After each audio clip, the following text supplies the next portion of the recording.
يعوض الثغره اللي حصلت في الحائط البشري. ضربه ركنيه محمدي يلعبها على طول قصيره ناحيه الشمال مره ثانيه، المحمدي عرضيه داخل المنطقه العديه، كوابينا يارو يسندها بمنتهى الخطوره. الهدف الاول، الهدف الاول لنادي الانتاج الحربي. حازم فتحي، حازم فتحي عملها وكلمته قالها واحرز الهدف الاول للانتاج الحربي. عملت العرضيه حلوه جدا واتعملت بغرابه شديده جدا، الغير مراقب. كوابينا يارو سندها وبكل هدوء اعصاب يحسد عليه، كان مغطي التسلل حتى الان.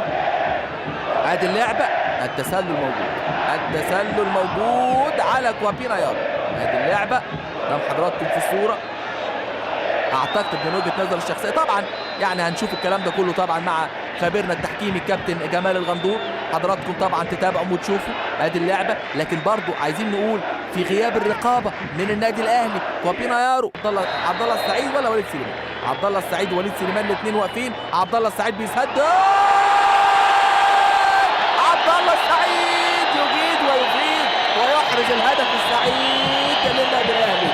الله الله يا عبد الله، هو ده الكلام، هو ده الكلام. عبد الله السعيد، عبد الله السعيد بيسجل هدف وكأنه بيثبت نادر سعد، كأنه رش منون على نادر سعد.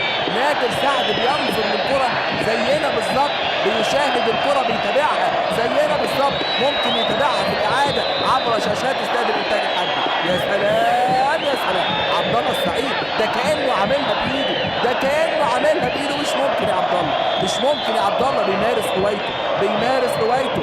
عنده هدف في الإنتاج، في الاتحاد، هدف في الإسماعيلي، والهدف الثالث ليه عبد الله السعيد.